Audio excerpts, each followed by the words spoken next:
북한이 특급 사살 명령을 선포했습니다. 평양이 키운 군사통역관이 러시아 전쟁터에서 증발했습니다. 쓰러진 소년을 아는 채입니다. 김정은을 보좌하던 엘리트가 왜 그 밤에 갑자기 돌변했을까요? 사방이 총구인 러시아 전선을 3명이 어떻게 살아 빠져나온 걸까요? 보위부가 봉인하려던 전쟁터의 진실을 지금 공개합니다. 여러분의 좋아요와 구독은 북한의 진실을 알리는 큰 힘이 됩니다. 그 눈빛이 지워지질 않았습니다.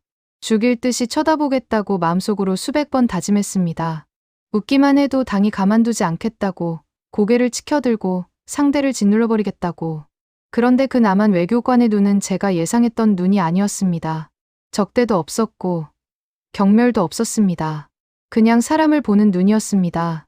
그 눈빛이 며칠이 지나도, 한 달이 지나도 머릿속에서 떠나질 않았습니다. 여자라서 쉽게 본 걸까요? 아니면 정말로 진심이었던 걸까요? 저는 아직도 그 답을 모릅니다. 제 이름은 김지윤입니다. 31살. 북한 외무성 소속 군사 전문 통역관이었습니다. 평양 외국어대학 러시아어과를 수석으로 졸업했고, 졸업식 날 아버지가 제 손을 잡고 우셨습니다.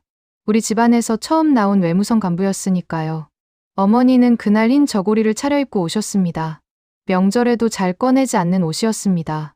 저는 그날 이 나라를 위해 무엇이든 하겠다고 진심으로 다짐했습니다. 이보다 더 자랑스럽고 행복한 순간이 또 있을까요? 당의 하사 앞에 감동의 눈물이 흘렀습니다. 당에 충성하라는 말, 당을 위해 죽는 것이 인민의 최고 영예라는 그 말을 저는 온몸으로 믿었습니다. 그 믿음이 피가 되고 살이 되어 저를 만든 것이었습니다. 배치 직전, 일주일간의 강도 높은 사상 교육이 있었습니다. 교관의 목소리는 칼날 같았습니다. 남한 놈들은 우리를 무릎 꿇리려는 원수들이다. 그 자들의 미소는 독이고 친절은 함정이다. 저들은 미제의 발 아래 무릎 꿇고 우리 조국을 호시탐탐 노리는 자들이다. 악수를 청해오면 손은 잡되 눈은 그 자의 이마 위 허공을 향하라.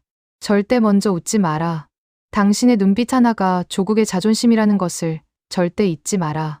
저는 그 말을 한 글자도 빠짐없이 수첩에 받아 적었습니다. 심장이 뜨겁게 달아올랐습니다. 그게 제가 알고 있는 세상의 전부였고, 저는 그 세상을 사랑했습니다. 그리고 첫 공식 행사에서 그 남한 외교관을 마주쳤습니다. 눈을 가늘게 떴고, 턱을 치켜들었고, 입술을 굳게 다물었습니다. 혐오와 경멸을 눈빛 하나에 담아 상대를 짓눌러버릴 자신이 있었습니다. 원수를 대하는 눈빛이란 이런 것이라고 저는 그렇게 배웠고 그렇게 믿었습니다. 그런데 상대는 움츠러들지 않았습니다. 오히려 조용하고 깊게 고개를 숙였습니다. 비굴한 인사가 아니었습니다. 사람을 사람으로 대하는 인사였습니다. 저는 그게 더 불쾌했습니다. 잠시 후 그 외교관이 낮고 차분한 목소리로 말했습니다. 저 멀리 전장에서 얼굴도 다 자라지 않은 아이들이 죽어가고 있습니다. 그 아이들의 어머니들은 아들이 어디 있는지조차 모를 겁니다. 그게 너무 마음이 아픕니다. 저는 속으로 비웃었습니다. 알지도 못하면서 우리 인민은 수령을 위해 기꺼이 목숨을 바치는 사람들입니다. 죽음조차 영광으로 아는 사람들입니다. 그 숭고함을 저 따위가 어떻게 안다고. 저는 표정 하나 흔들리지 않고 그 말을 통역했습니다. 숙소로 돌아와 불을 끄고 누웠을 때 그 목소리가 다시 들렸습니다. 얼굴도 다 자라지 않은 아이들이 뒤척이다 일어나 물을 마셨습니다. 다시 누웠습니다. 그래도 그 목소리는 사라지지 않았습니다. 천장을 바라보다 저도 모르게 중얼거렸습니다. 알지도 못하면서 라고. 그런데 그 말이 입 밖으로 나오는 순간 왠지 모르게 손끝이 차가워졌습니다. 그날 밤 저는 처음으로 생각했습니다. 그 눈빛은 진심이었을까? 라고. 그날 이후로 저는 더 열심히 일했습니다. 의심을 지우는 가장 좋은 방법은 더 바쁘게 움직이는 것이었습니다. 통역 문서를 2번, 3번 검토했고 회의가 끝나면 가장 마지막에 자리를 떴습니다. 당에 충성하는 사람은 흔들리지 않는다고 저는 스스로에게 그렇게 말했습니다.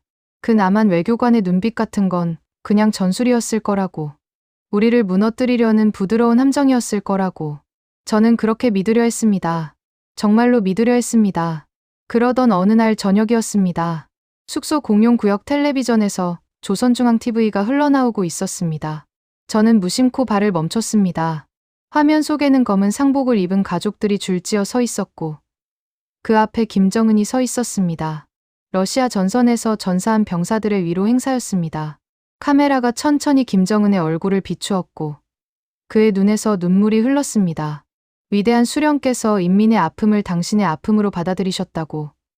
그 눈물 한 방울이 조국을 향한 무한한 사랑이라고 했습니다. 저도 모르게 눈물이 났습니다. 역시 수령님이시구나. 인민을 이토록 사랑하시는 분이구나. 저는 감동을 받아 가슴이 뜨거웠습니다. 조금 전까지 품었던 의심이 부끄러워졌습니다. 이 나라를 위해 죽을 수 있다는 것이 영광이라는 말이 그 순간만큼은 진심으로 느껴졌습니다. 그런데 바로 그날 밤이었습니다. 저는 고위 간부 회의 통역을 맡게 되었습니다. 방 안의 공기가 달랐습니다. 간부들의 표정이 달랐습니다. 뭔가 달라진 분위기에 저는 자신도 모르게 긴장했습니다. 한 간부가 두꺼운 장부를 꺼내 탁자 위에 펼쳤습니다. 손가락으로 숫자를 짚어가며 말했습니다. 이번 달 배치 인원이 모자랍니다. 러시아 측에서 추가 요청이 들어왔습니다. 몇 명 더 채워서 보내면 대금 정산이 얼마나 됩니까? 순간 저는 손이 멈췄습니다. 배치 인원, 대금 정산. 그 두 단어가 이상하게 걸렸습니다. 다른 간부가 페이지를 넘기며 답했습니다. 인민학교 몇 곳을 추가 지정하면 숫자는 맞출 수 있습니다. 이번 주 안으로 처리하면 됩니다. 장부 위로 학교 이름들이 보였습니다. 평양이 아니었습니다. 지방 소도시의 이름들이었습니다. 인민학교라는 건 아이들이 다니는 곳입니다. 군사교육은커녕 총 한 번 쥐어보지 못한 아이들이 그 아이들을 숫자로 채워 보낸다는 말이었습니다. 대금 정산이라는 건 돈이라는 뜻이었습니다. 몇 명을 보내면 얼마를 받느냐는 말이었습니다. 텔레비전 속에서 흘리던 그 눈물이 떠올랐습니다. 저는 충격을 받았습니다. 아니, 충격이라는 말로도 부족했습니다.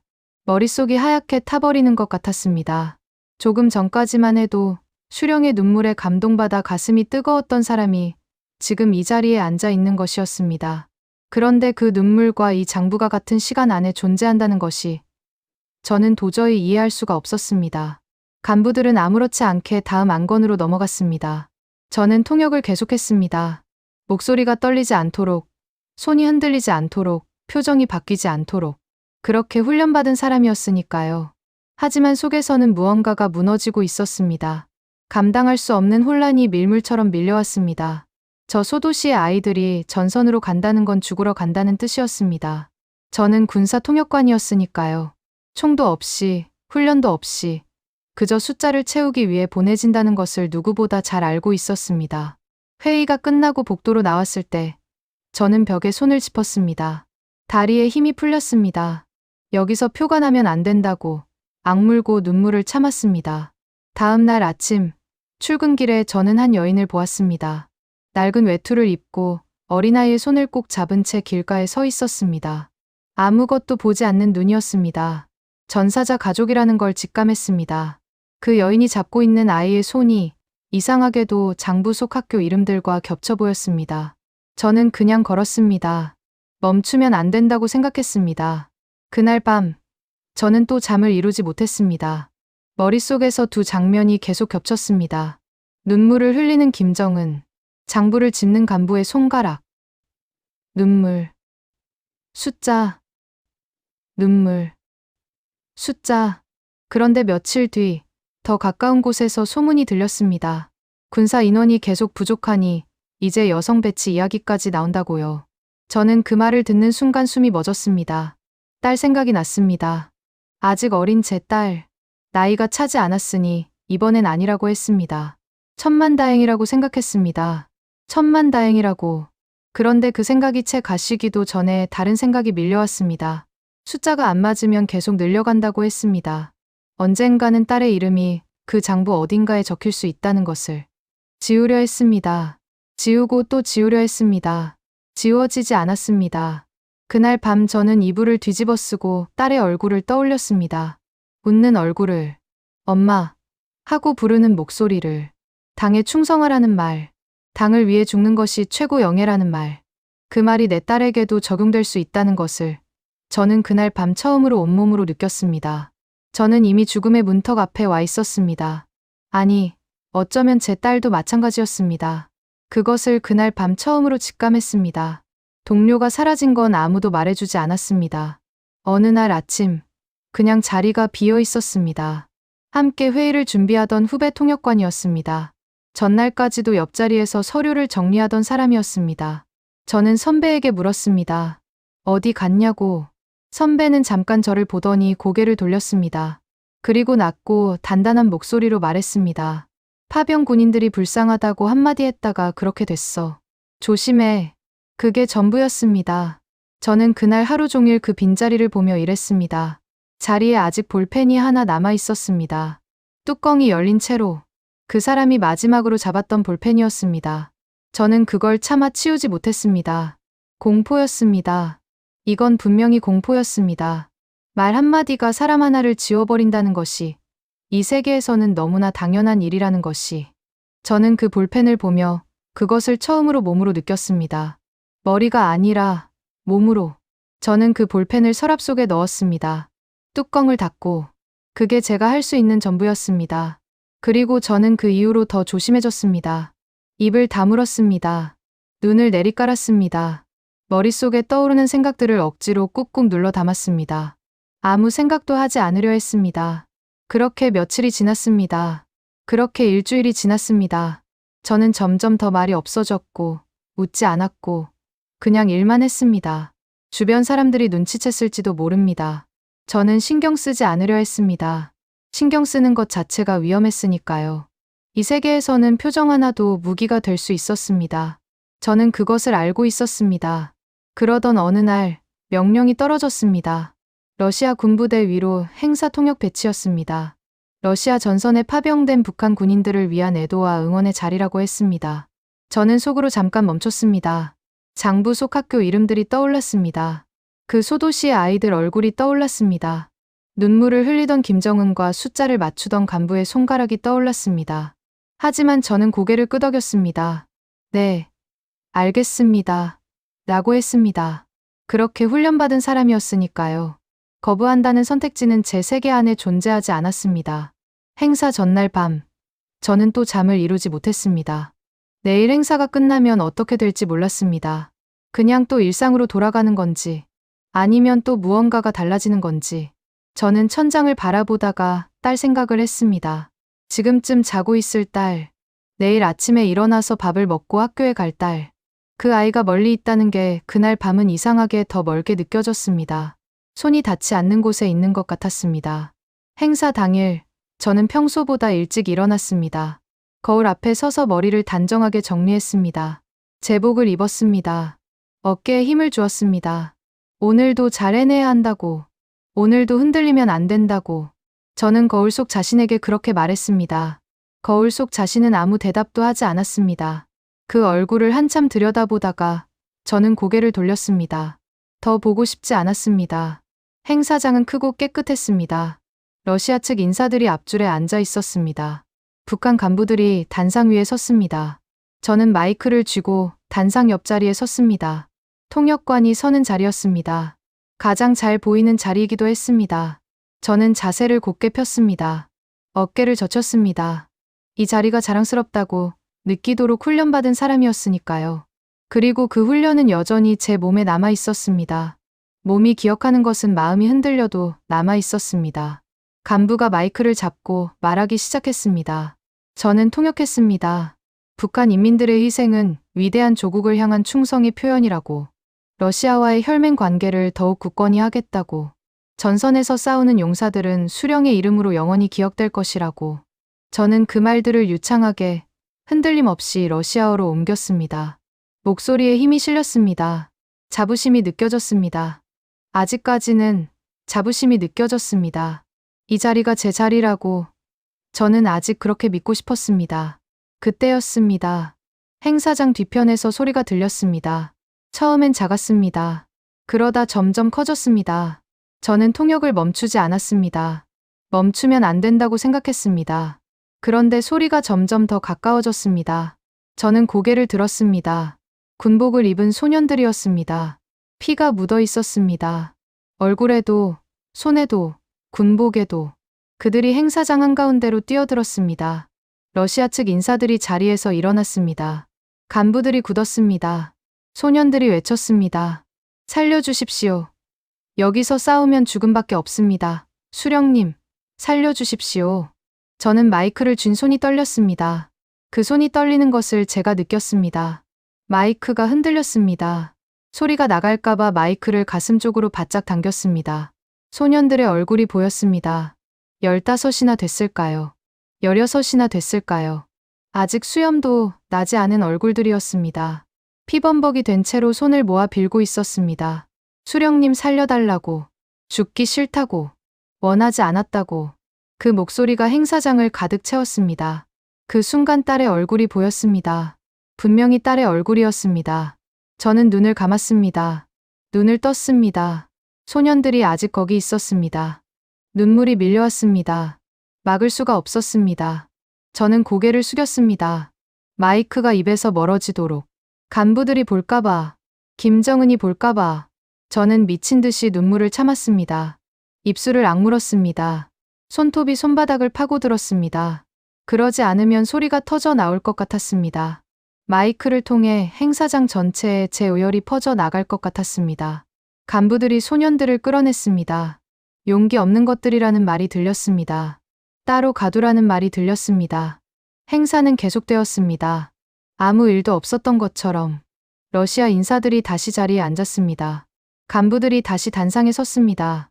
저는 다시 마이크를 들었습니다. 다시 통역했습니다. 목소리가 나왔습니다. 어떻게 나왔는지 모르겠지만 나왔습니다. 제 몸이 알아서 했습니다. 수십 번 훈련받은 대로. 머릿속은 텅 비어 있는데 입이 먼저 움직이고 있었습니다. 그날 저는 처음으로 알았습니다. 더 이상 제가 누구인지 부정할 수 없다는 것을. 아니, 어쩌면 처음부터 이 사람이 아니었는지도 모른다는 것을. 당의 딸이라고 믿었던 사람이 사실은 그냥 한 명의 어미였다는 것을. 저는 그것을 피범벅이 된 소년들의 얼굴에서 읽었습니다. 그리고 그 얼굴들은 그날 이후로 단 하루도 잊히지 않았습니다. 행사가 끝나고 밖으로 나왔을 때 저는 잠깐 서 있었습니다. 하늘이 흐렸습니다. 러시아의 하늘이었습니다. 낯선 하늘이었습니다. 저는 그 하늘을 올려다보며 생각했습니다. 이 하늘 아래 지금 어디선가 그 소년들이 끌려가고 있겠구나. 저는 더 이상 아무것도 모르는 척할 수 없었습니다. 아무것도 못 본 척할 수 없었습니다. 그리고 그 순간 저는 무언가를 결심했습니다. 아직 무엇을 결심한 건지 명확하지 않았지만 무언가가 바뀌었습니다. 제 안에서. 행사가 끝나고 저는 아무 생각도 없이 걸었습니다. 어디로 가는지 몰랐습니다. 그냥 걸었습니다. 발이 움직이는 대로. 건물 밖으로 나왔고 복도를 지났고 계단을 내려갔습니다. 바깥 공기가 차가웠습니다. 저는 멈췄습니다. 그제야 제가 지금 혼자라는 걸 깨달았습니다. 아무 준비도 없이 나와버렸다는 걸 깨달았습니다. 돌아가야 한다고 생각했습니다. 그런데 발이 움직이지 않았습니다. 돌아가면 다시 그 마이크를 잡아야 합니다. 다시 그 말들을 통역해야 합니다. 그러면서 아무것도 모르는 척해야 합니다. 그게 안 될 것 같았습니다. 돌아갈 수 없었습니다. 저는 방향을 틀었습니다. 사람이 없는 곳으로, 어두운 곳으로, 복도를 걸었습니다. 발소리가 크게 들렸습니다. 저는 발소리를 줄이려 했습니다. 그러면서도 너무 느리게 걸으면 이상해 보일 것 같아서 적당히 빠르게, 적당히 천천히 걸었습니다. 평정심을 유지하는 척, 아무 일도 없는 척. 그게 이 세계에서 살아남는 방법이었습니다.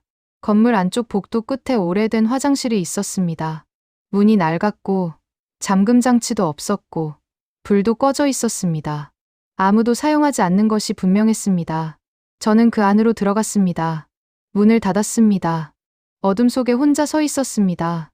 무릎이 떨렸습니다. 이제 어떻게 해야 하는지 아무것도 몰랐습니다. 그냥 어두운데 숨어 있고 싶었습니다. 아무도 저를 찾지 않는 곳에서 잠깐이라도 숨을 쉬고 싶었습니다. 그때 인기척이 났습니다. 저는 숨을 멈췄습니다. 누군가가 이미 거기 있었습니다. 어둠 속에서 움직임이 느껴졌습니다. 그리고 순식간에 차가운 것이 제 목에 닿았습니다. 총이었습니다. 총구가 제 목을 겨누고 있었습니다. 저는 얼어붙었습니다. 숨도 쉬지 못했습니다. 눈을 돌리자 두 개의 그림자가 보였습니다. 군복이었습니다. 소년들이었습니다. 행사장에서 끌려가던 소년들 중 둘이었습니다. 어떻게 여기까지 도망쳐 온 건지 몰랐습니다. 눈이 마주쳤습니다. 소년들의 눈이 보였습니다. 살기가 가득했습니다. 공포가 가득했습니다. 그 두 가지가 동시에 담겨 있는 눈이었습니다. 저는 그 눈을 보면서 이 아이들도 살고 싶다는 것을 알았습니다. 저처럼 저도 살고 싶었습니다. 저는 아무 말도 하지 않았습니다. 손을 천천히 들었습니다. 총을 쏘지 말라는 뜻으로. 소년들이 떨고 있었습니다. 총을 쥔 손도 떨고 있었습니다. 저는 그 떨리는 손을 바라보았습니다. 이 아이들도 무서운 것이었습니다. 저도 무서웠습니다. 셋 다 똑같이 무서웠습니다. 총구를 사이에 두고 셋 다 무서워서 떨고 있었습니다. 천천히 총구가 내려갔습니다. 그리고 셋이 동시에 무너졌습니다. 소리도 없이 소년 하나가 바닥에 주저앉았습니다. 어깨가 흔들렸습니다. 울고 있었습니다. 다른 소년도 벽에 기댄 채 고개를 숙였습니다. 저도 어느새 무릎이 꺾여 있었습니다. 셋이 그 좁고 어두운 화장실 안에서 말 한마디 없이 함께 울었습니다.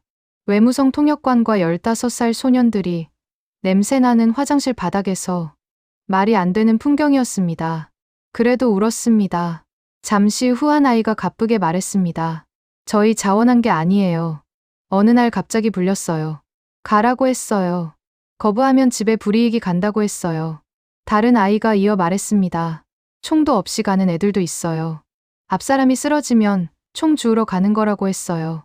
저는 아이들에게 이름을 물었습니다. 처음 말을 꺼낸 아이가 철민이었습니다. 17살. 함경남도 출신이라고 했습니다. 조용한 쪽이 준혁이었습니다. 15살. 눈이 컸습니다. 형보다 2살 어렸지만 이미 2살은 더 늙어 보이는 눈이었습니다. 저는 더 이상 울지 않았습니다. 눈물이 멈춘 게 아니었습니다. 너무 화가 나서 눈물이 나오지 않았습니다. 이것이 제가 통역해온 문서들의 실제 모습이었습니다. 자원 입대, 숭고한 헌신, 수령을 위한 영광. 그 말들 뒤에 이 아이들이 있었습니다. 하지만 울 시간이 없었습니다. 저는 정신을 차렸습니다. 여기서 발견되면 끝이었습니다. 저도, 철민도, 준혁도. 저는 둘을 일으켰습니다. 귀를 기울였습니다. 복도가 조용했습니다. 저는 속삭였습니다. 너희, 몽골로 가야 한다. 그게 유일한 길이야. 철민과 준혁이 저를 바라보았습니다.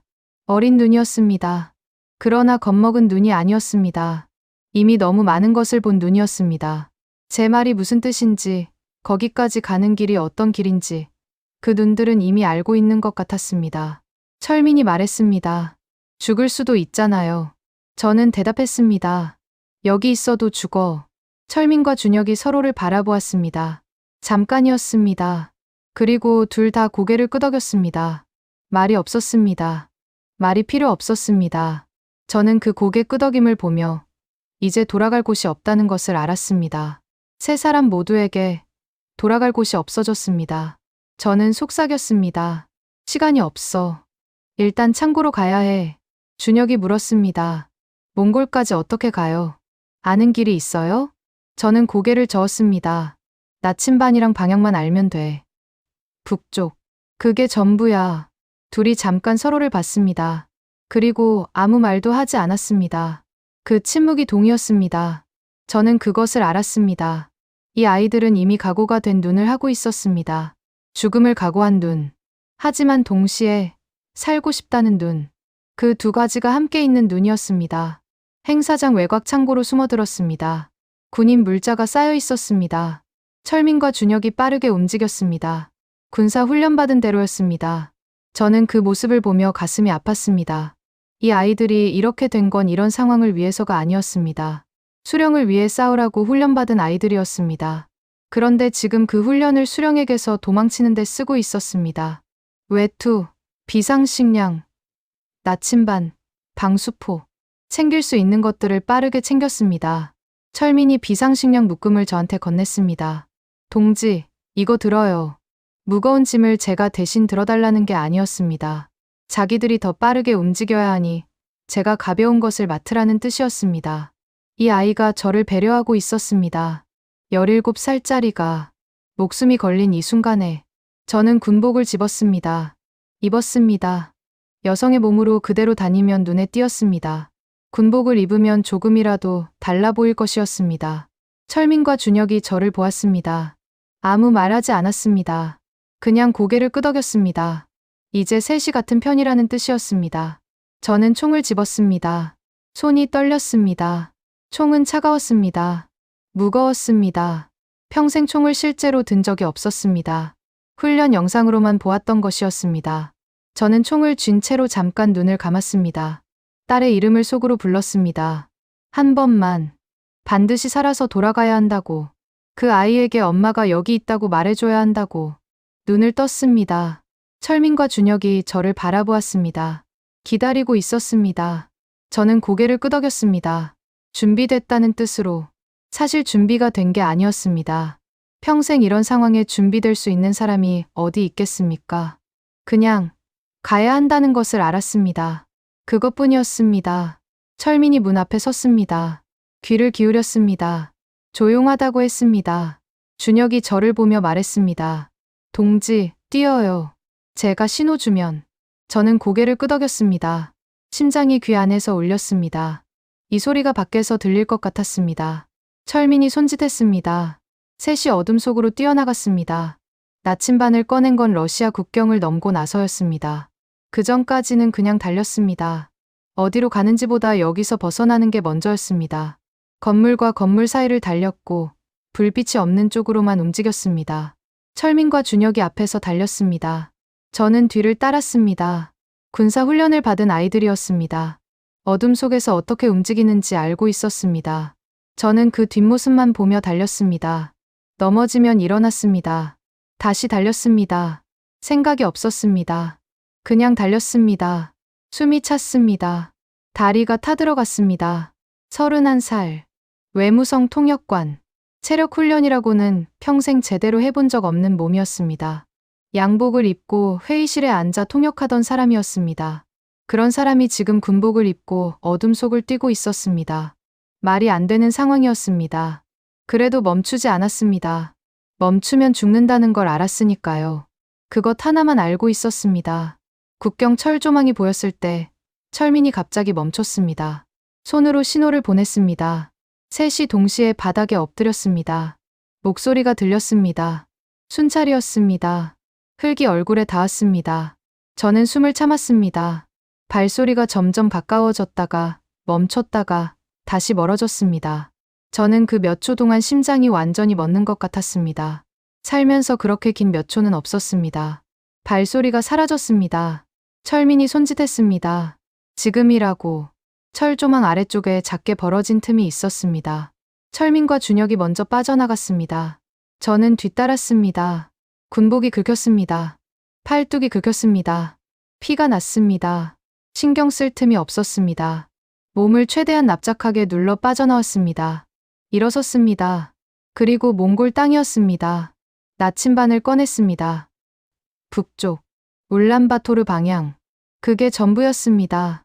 지도도 없었습니다. 길도 없었습니다. 그냥 초원이었습니다. 끝이 보이지 않는 초원이었습니다. 저는 그 광경을 보며 잠깐 멍해졌습니다. 평양의 건물들이 떠올랐습니다. 회의실이 떠올랐습니다. 제가 앉던 자리가 떠올랐습니다. 그리고 지금 제 발밑에 흙이 느껴졌습니다. 차갑고 단단한 흙. 이게 지금 저의 현실이었습니다. 생각하면 안 된다고 했습니다. 그냥 걷자고. 일단 걷자고. 우리는 걸었습니다. 첫날은 아직 긴장이 남아 있었습니다. 발걸음에 힘이 있었습니다.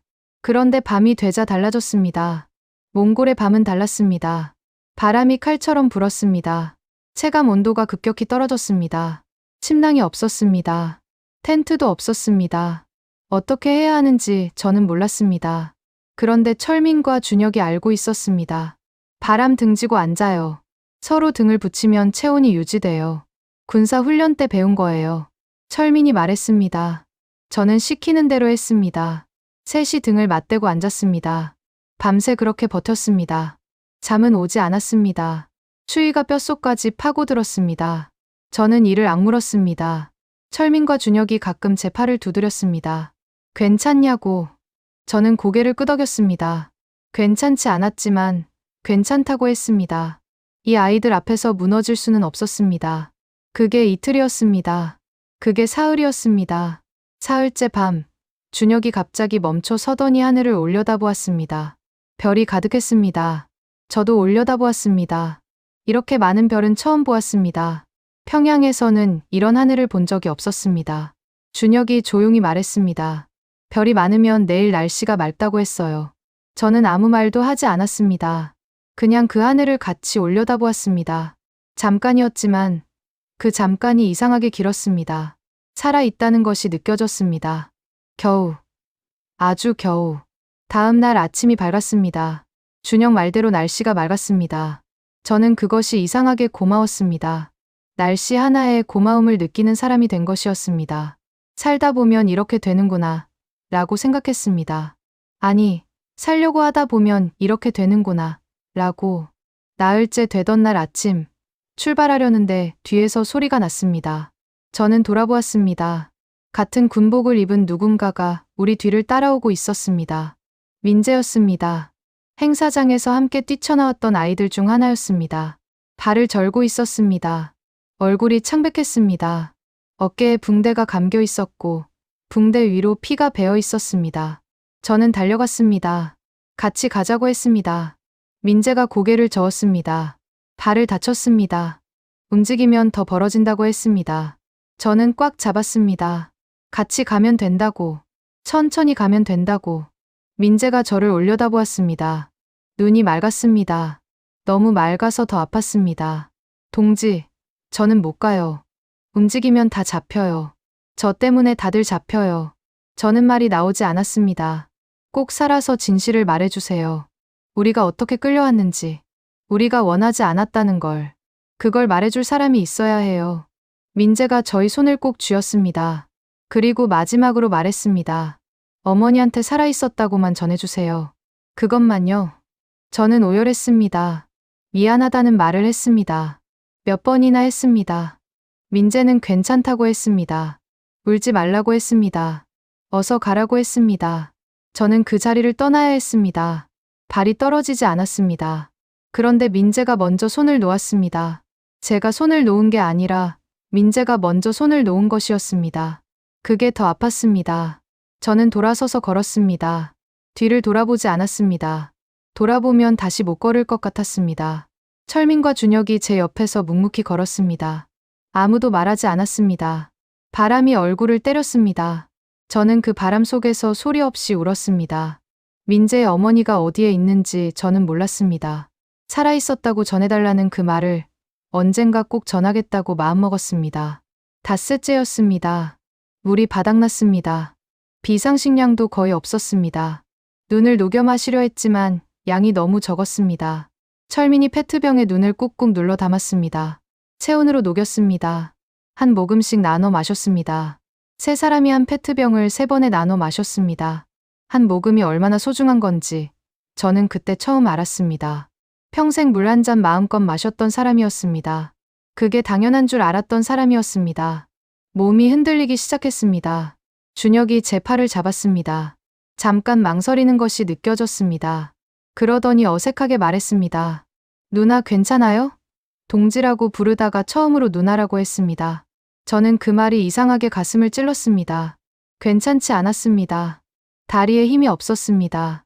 눈앞이 흐려졌습니다. 저는 그 순간 딸의 얼굴을 생각했습니다. 포기하면 안 된다고. 여기서 쓰러지면 안 된다고. 이를 악물고 다시 발을 뗐습니다. 준혁이 제 팔을 잡아주었습니다. 철민이 제 다른 쪽 팔을 잡아주었습니다. 통역관이 소년들에게 부축받으며 걷고 있었습니다. 말이 안 되는 풍경이었습니다. 그래도 걸었습니다. 그때 냄새가 났습니다. 연기 냄새였습니다. 희미했습니다. 철민이 먼저 멈췄습니다. 코를 킁킁거렸습니다. 저도 맡았습니다. 불 냄새. 누군가 불을 피우고 있다는 뜻이었습니다. 저는 그 냄새를 맡는 순간 눈물이 났습니다.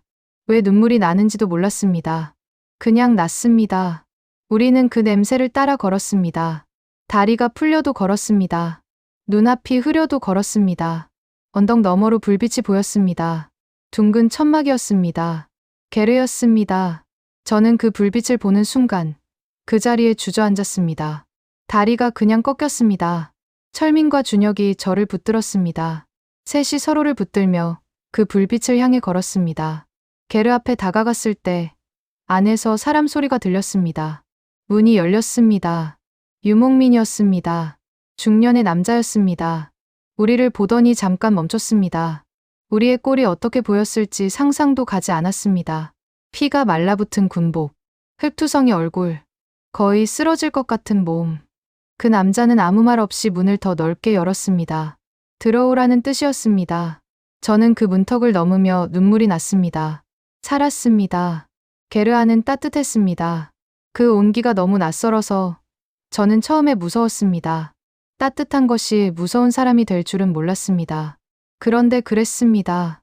오래 추위 속에 있으면 따뜻함 자체가 낯설어집니다. 몸이 어떻게 반응해야 할지 모르는 것입니다. 저는 게르 한쪽 구석에 웅크리고 앉아서 한참을 떨었습니다. 온기 속에서 더 심하게 떨었습니다. 울고 싶었습니다. 아니, 이미 울고 있었습니다. 눈물이 나는지도 모르고 울고 있었습니다. 이 눈물이 공포에서 나오는 건지, 안도에서 나오는 건지, 저도 몰랐습니다. 게르에서 나오기 전, 저는 한 가지를 했습니다. 유목민 남자가 잠든 사이, 저는 일어나 앉았습니다. 그리고 손에 쥐고 있던 종이 한 장을 꺼냈습니다. 초원으로 나오기 직전, 창고에서 찾아낸 백지였습니다. 펜이 없었습니다. 손가락에 침을 묻혀 허공에 썼습니다. 딸의 이름이었습니다. 쓸 수가 없었지만 그냥 손가락을 움직였습니다. 그렇게라도 해야 했습니다. 이 아이한테 무슨 일이 생기기 전에 이 아이를 기억하는 사람이 살아있어야 한다고. 저는 그것만 생각했습니다. 그게 저를 게르 안에서 쓰러지지 않게 했습니다. 유목민 남자는 아무 말도 묻지 않았습니다. 말이 통하지 않았습니다. 몽골어도 몰랐고 러시아어로 말을 걸어봤지만 그도 알아듣지 못했습니다. 그냥 서로 말이 없었습니다. 그 남자는 솥에서 무언가를 꺼내어 그릇에 담았습니다. 수태차였습니다. 몽골식 밀크티였습니다.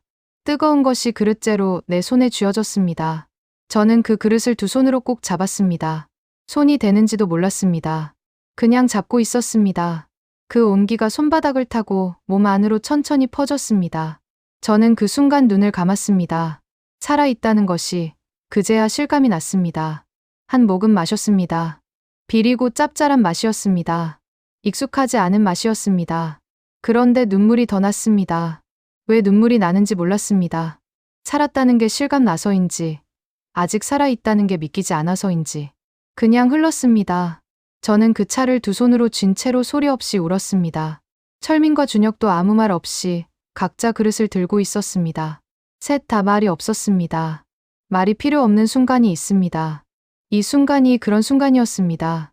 그날 밤, 저는 처음으로 누군가의 도움을 받아 잠이 들었습니다. 짐승 가죽으로 만든 덮개였습니다. 냄새가 났습니다. 그래도 따뜻했습니다. 저는 눈을 감았습니다. 딸의 얼굴을 떠올렸습니다. 살아야 한다고. 여기서 멈추면 안 된다고. 그 생각을 하다가 언제 잠이 들었는지 몰랐습니다. 오랜만에 잠이 들었습니다. 하지만 하루가 전부였습니다. 다음 날 아침, 유목민 남자가 손짓을 했습니다. 이 방향으로 가면 마을이 있다고.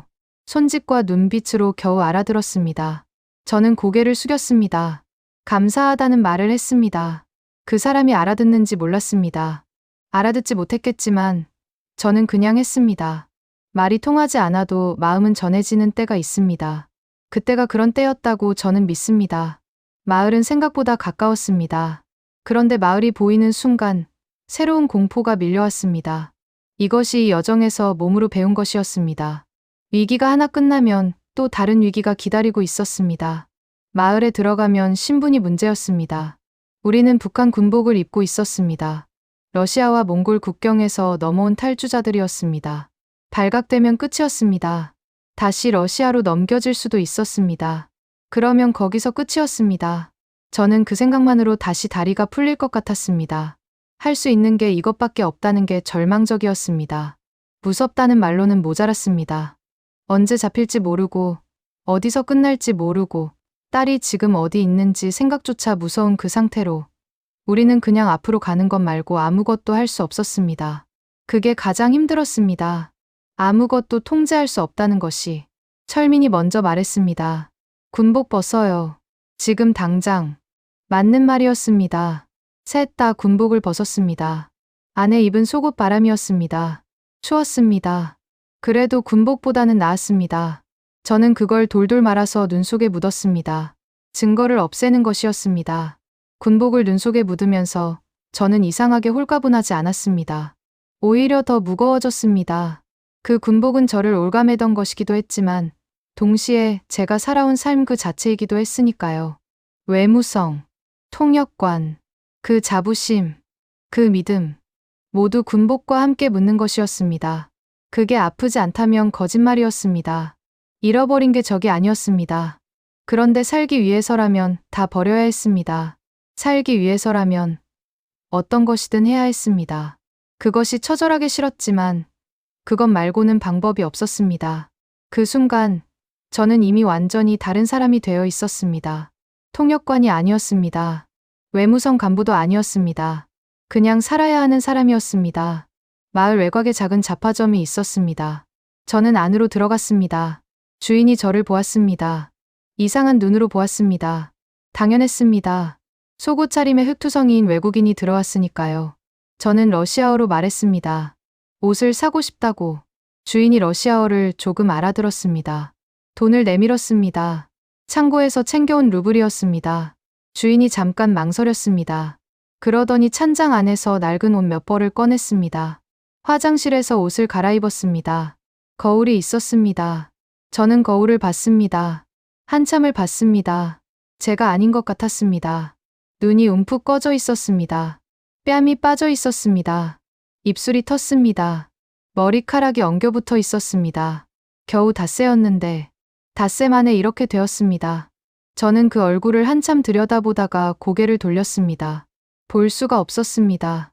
그 얼굴 안에 담긴 것들이 너무 많아서 거울 앞에서 나오면서 저는 처음으로 소리를 죽여 울었습니다. 제대로 운 것은 그때가 처음이었습니다. 초원에서도 울었습니다. 화장실에서도 울었습니다. 그런데 그때는 공포가 섞인 눈물이었습니다. 이 눈물은 달랐습니다. 그냥 서러웠습니다. 이렇게까지 해야 하는 삶이 서러웠습니다. 거울 속 그 얼굴로 살아남아야 한다는 게 서러웠습니다. 딸이 보고 싶었습니다. 어머니가 보고 싶었습니다. 저를 아는 사람이 한 명도 없는 이 나라에서 저는 완전히 혼자였습니다. 철민과 준혁이 있었지만 그 아이들도 저처럼 혼자인 사람들이었습니다. 우리는 각자 혼자인 채로 함께 있었습니다. 버스를 알아보았습니다. 울란바토르까지 가는 버스가 하루에 한 대였습니다. 오후에 출발했습니다. 우리는 정류장 근처에서 눈에 띄지 않게 기다렸습니다. 철민이 낡은 모자를 눌러쓰고 앉았습니다. 준혁은 고개를 숙이고 있었습니다. 저는 창가 쪽으로 몸을 비켜 앉았습니다. 버스가 왔습니다. 올라탔습니다. 자리에 앉았습니다. 창밖으로 초원이 보였습니다. 우리가 걸어온 그 초원이었습니다. 민재를 두고 온 그 초원이었습니다. 저는 눈을 감았습니다. 그 순간 이 모든 것이 끝나고 나서 제가 어떤 사람이 되어 있을지 문득 무서워졌습니다. 살아남는다면 좋은 것일 텐데 왜 살아남는 것도 무서운가? 저는 그게 이상했습니다. 한참을 생각하다가 알았습니다. 이 여정이 저를 바꿔버렸기 때문이었습니다. 민재를 두고 온 사람이 되었습니다. 총을 집어든 사람이 되었습니다. 동지라고 부르는 17살짜리 아이한테 의지하는 사람이 되었습니다. 되돌아갈 수 없었습니다. 이미 너무 많이 왔습니다. 그러니까 살아야 했습니다. 살아서 어디엔가 닿아야 했습니다. 그것만 생각했습니다. 철민이 창가 쪽에서 말했습니다. 도착하면 어디로 가요? 저는 대답했습니다. 한국 대사관. 철민이 잠깐 창밖을 보았습니다. 그리고 고개를 끄덕였습니다. 준혁은 이미 잠들어 있었습니다. 저는 그 모습을 보며 가슴이 찼습니다. 이 아이가 이제 잠을 자고 있었습니다. 그게 얼마나 대단한 일인지. 며칠 전까지만 해도 초원에서 눈을 뜨고 밤을 지새우던 아이가 지금 달리는 버스 안에서 잠을 자고 있었습니다. 버스가 출발했습니다. 울란바토르는 예상보다 컸습니다. 버스가 도심에 가까워질수록 건물이 많아졌습니다. 사람이 많아졌습니다. 간판이 보였습니다. 몽골어와 영어가 섞인 간판들이었습니다. 저는 그것들을 창밖으로 바라보다가 문득 이상한 기분이 들었습니다. 세상은 이렇게 돌아가고 있었구나. 우리가 초원을 걷는 동안에도, 민재가 눈 속에 혼자 남겨지는 동안에도 이 도시는 그냥 이렇게 돌아가고 있었구나. 그 사실이 이상하게 서러웠습니다. 억울하기도 했습니다. 버스에서 내렸습니다. 철민이 먼저 주변을 살폈습니다. 습관이 된 행동이었습니다. 위험한지 확인하는 것이 이제 숨 쉬는 것처럼 자연스러웠습니다. 준혁이 제 쪽으로 바짝 붙어 섰습니다. 저는 속으로 생각했습니다. 이 아이들이 언제 이렇게 되었는지. 15, 17. 그 나이에 이런 눈을 가져서는 안 됩니다. 이 눈은 늙은 사람의 눈이었습니다. 너무 많은 것을 본 사람의 눈이었습니다. 이 아이들에게 이런 눈을 갖게 한 것이 분노스러웠습니다. 그런데 저는 그 분노를 어디에도 쏟을 수가 없었습니다. 그냥 걸었습니다. 한국 대사관 주소를 알아야 했습니다. 노점상 근처에서 한 남자가 러시아어 신문을 읽고 있었습니다. 저는 그에게 말을 걸었습니다. 한국 대사관이 어디 있냐고. 남자가 우리 셋을 잠깐 훑어보았습니다. 저는 최대한 평온한 표정을 지으려 했습니다. 남자가 종이에 주소를 적어주었습니다. 저는 그것을 받아들며 감사하다고 했습니다. 손이 떨렸습니다. 종이를 접는 손이 눈에 띄게 떨렸습니다. 저는 얼른 손을 주머니 속에 넣었습니다. 걸었습니다. 또 걸었습니다. 울란바토르의 길은 몽골 초원보다는 쉬웠습니다. 그런데 이상하게 더 무서웠습니다. 사람이 많을수록 더 무서웠습니다. 누가 우리를 알아볼 것 같았습니다. 누가 보고할 것 같았습니다. 북한에서 살면서 몸에 배인 공포가 여기서도 작동하고 있었습니다. 남이 나를 본다는 것 자체가 공포인 사람이 된 것이었습니다. 저는 그것이 억울했습니다. 아무것도 잘못한 게 없는데, 그냥 살고 싶은 것뿐인데, 왜 사람 눈이 무서워야 하는지, 그 억울함이 목 안에 가득 찼지만, 삼키는 것 말고는 할 수 없었습니다. 한 골목 어귀에서 멈췄습니다. 골목을 막아선 남자 둘이 있었습니다. 사복이었습니다. 그런데 서 있는 모양새가 평범한 사람이 아니었습니다. 저는 직감적으로 알았습니다. 감시하는 사람들이었습니다. 누구의 감시인지는 몰랐습니다. 철민이 제 팔을 잡았습니다. 살짝이었습니다. 신호였습니다. 저도 느꼈다는 것을 알았습니다. 그 순간 공포가 다시 온몸을 채웠습니다. 여기까지 와서, 여기까지 살아서 왔는데, 이렇게 끝나면 안 된다고. 저는 속으로 울부짖었습니다. 우리는 방향을 틀었습니다. 뒤돌아서 반대 방향으로 걸었습니다. 빠르지 않게, 수상해 보이지 않게, 그냥 걸었습니다. 골목 하나를 지났습니다. 다른 골목으로 들어갔습니다. 그때 발소리가 들렸습니다. 뒤에서. 저는 고개를 돌리지 않았습니다. 뒤를 돌아보면 안 된다고 몸이 알고 있었습니다. 발소리가 가까워졌습니다. 철민이 속삭였습니다. 저 안으로요. 가게 하나가 있었습니다. 작은 잡화점이었습니다. 철민이 먼저 들어갔습니다. 준혁이 따라 들어갔습니다. 저도 들어갔습니다. 주인 아주머니가 저희를 보았습니다. 저는 물건을 보는 척했습니다. 선반에 놓인 과자를 집었습니다. 뭔지도 몰랐습니다. 그냥 집었습니다. 밖에서 발소리가 지나갔습니다. 멈추지 않고 지나갔습니다. 가게 안에서 저는 과자를 손에 쥔 채로 창밖을 주시했습니다. 발소리가 지나가는 몇 초 동안 저는 숨을 아예 쉬지 않았습니다. 숨을 쉬면 소리가 날 것 같았습니다. 몸이 굳어 있었습니다. 철민도, 준혁도 미동이 없었습니다. 셋 다 제각각 다른 방향을 보는 척하면서 사실은 귀만 열고 있었습니다.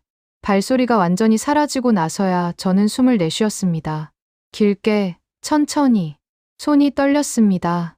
과자 봉지가 바스락거렸습니다. 아주머니가 저를 보았습니다. 저는 웃었습니다. 웃는 게 되는지도 몰랐는데 웃어졌습니다. 살기 위해서라면 웃는 것도 됩니다. 저는 그 과자를 계산대에 올려놓았습니다.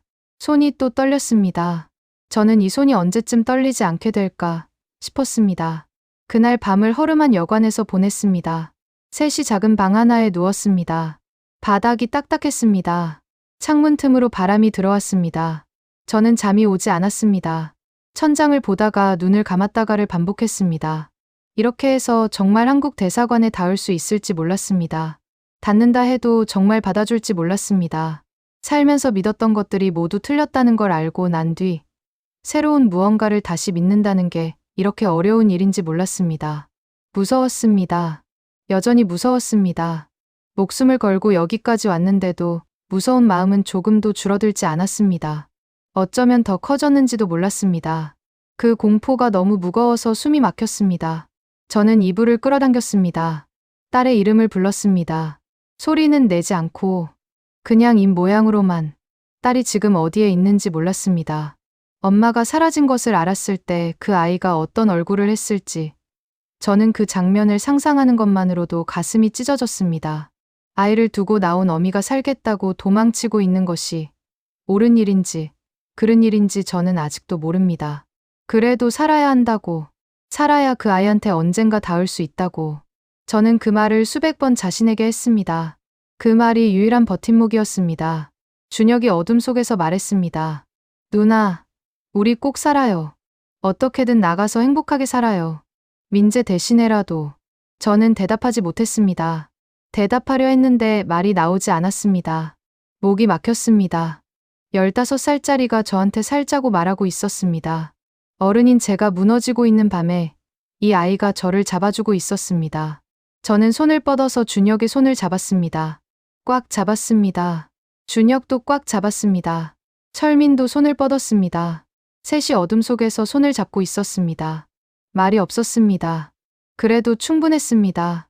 그 손이 저를 다시 붙들었습니다. 꼭 살자고, 어떻게든 나가서 살자고. 다음 날 아침, 우리는 대사관으로 갔습니다. 태극기가 보였습니다. 저는 그 순간 걸음을 멈췄습니다. 태극기를 본 적이 없었습니다. 살면서 그것은 적의 깃발이었습니다. 원수의 표식이었습니다. 그런데 지금 그것이 저의 깃발이 될 수도 있었습니다. 저에게 문을 열어줄 수도 있는 깃발이었습니다. 저는 그 깃발을 바라보며 한참을 서 있었습니다. 눈이 뜨거웠습니다. 이 깃발 앞에 서기까지 얼마나 많은 것을 잃었는지. 잃은 것들이 한꺼번에 밀려왔습니다. 민재의 손, 그 초원, 북에 남겨둔 딸, 그리고 제가 믿었던 모든 것들. 잃은 것들이 너무 많았습니다. 그러나 동시에 남은 것도 있었습니다. 철민과 준혁, 그리고 살아있는 저 자신이었습니다. 문 앞에서 저는 잠깐 발을 멈췄습니다. 여기서 잘못되면 저는 정말로 끝이라는 것을 알고 있었습니다. 돌아갈 곳이 없었습니다. 북으로 돌아가면 처형입니다. 이 나라에서 발각되면 추방입니다. 한국 대사관이 문을 열어주지 않으면 그것도 끝이었습니다. 선택지가 없었습니다. 이 문 하나뿐이었습니다. 저는 그 문을 바라보며 생각했습니다. 내가 옳은 선택을 한 것인지, 이 문이 열리면 정말로 새로운 삶이 시작되는 것인지 아무것도 확신할 수 없었습니다.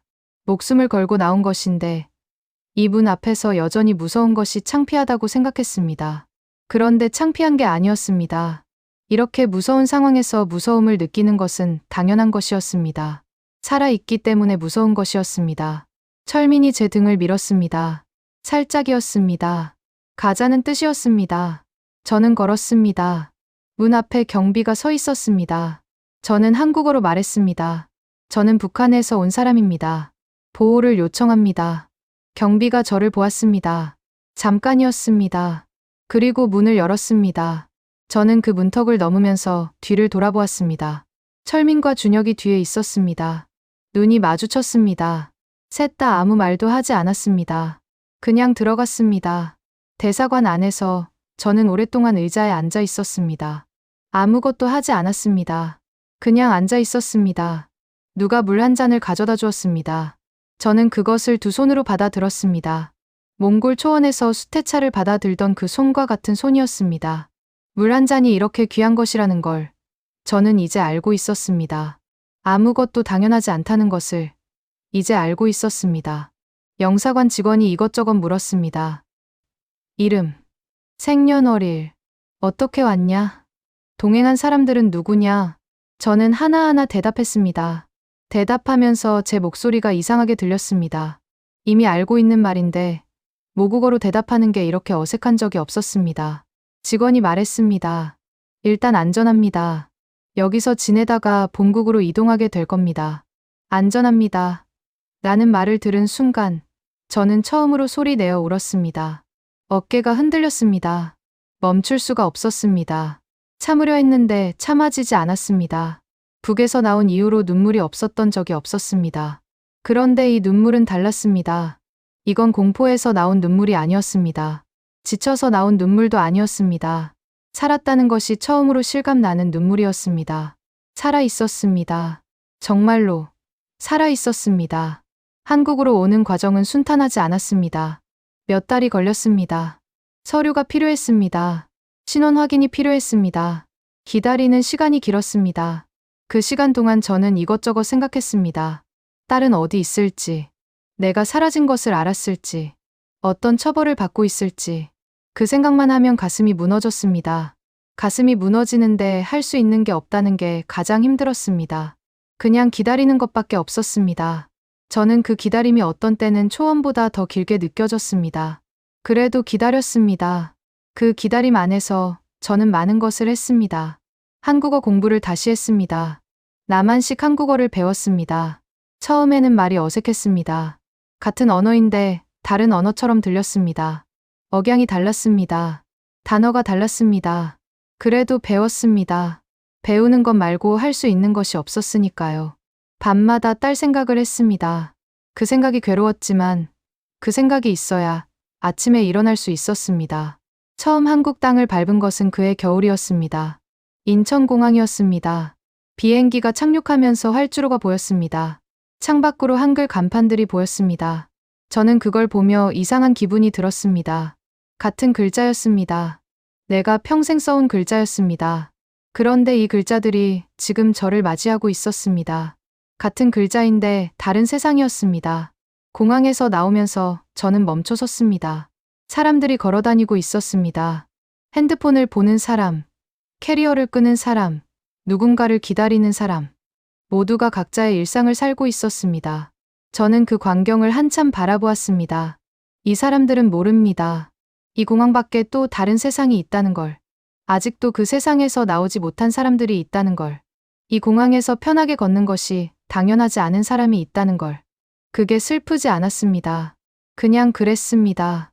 제가 살아서 여기 있다는 게 실감이 났습니다. 하나원에서 보낸 시간은 낯설었습니다. 나만 말투가 달랐습니다. 억양이 달랐습니다. 단어가 달랐습니다. 같은 한국어인데 낯선 한국어였습니다. 처음에는 사람들이 하는 말을 듣고 있으면 어디가 웃긴지도 몰랐습니다. 그런데 다들 웃었습니다. 그래서 따라 웃었습니다. 그러다 보니 어느 날 진짜로 웃게 되었습니다. 편의점을 처음 간 날을 기억합니다. 한밤중이었습니다. 배가 고파서 밖으로 나왔습니다. 골목에 불빛이 보였습니다. 편의점이었습니다. 새벽 2시에 불이 켜져 있었습니다. 아무렇지 않게 저는 안으로 들어갔습니다.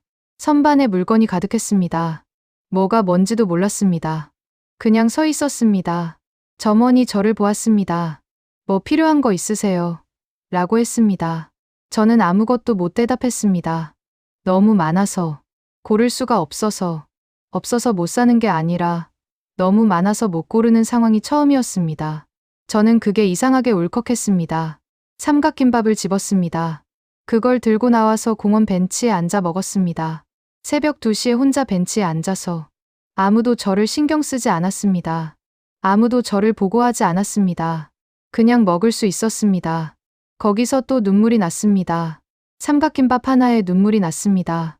제가 왜 우는지 알면서도 멈출 수가 없었습니다. 자유란 이런 것이구나. 새벽에 혼자 나와서 밥을 먹을 수 있는 것. 누가 뭐라 안 하는 것. 그냥 그런 것이었습니다. 지금 저는 서울에 삽니다. 일을 합니다. 작은 회사에서 통역 일을 합니다. 예전에 하던 일과 같습니다. 그런데 완전히 다릅니다. 두려워서 하는 일이 아닙니다. 하고 싶어서 합니다. 그 차이가 세상을 바꿉니다. 철민과 준혁은 지금도 연락을 합니다. 철민은 취업 준비를 하고 있습니다. 준혁은 고등학교에 다닙니다. 15살이 이제야 고등학교를 다니고 있습니다. 늦은 것 같지만 저는 그렇게 생각하지 않습니다. 살아서 학교를 다니고 있는 것이니까요. 민재의 어머니는 아직 찾지 못했습니다. 언젠가 찾을 수 있을 거라고 생각합니다. 반드시 전해야 합니다. 살아있었다고. 마지막까지 씩씩했다고. 북에 둔 딸이 보고 싶습니다. 매일 보고 싶습니다. 아침에 일어나면 제일 먼저 그 아이 생각이 납니다. 밥을 먹다가도, 길을 걷다가도, 지하철 안에서 다른 엄마가 아이 손을 잡고 가는 것을 보면 저도 모르게 발이 멈춥니다. 그 아이가 지금쯤은 많이 컸을 텐데, 엄마 없이 어떻게 자랐을지, 저를 원망하고 있을지, 아니면 그리워하고 있을지, 그 생각만 하면 가슴이 무너졌습니다. 지금쯤 몇 살이 되었는지, 어디서 무엇을 하는지, 건강한지, 엄마가 사라진 것을 어떻게 이해하고 있는지. 그 생각만 하면 아직도 가슴이 찢어집니다.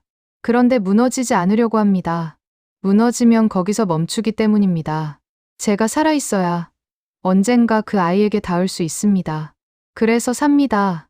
그 아이를 위해서, 그리고 민재를 위해서, 그 초원에서 손을 먼저 놓아준 소년을 위해서. 저는 살아있습니다. 자유가 어떤 것인지 이제는 압니다. 화려한 것이 아닙니다.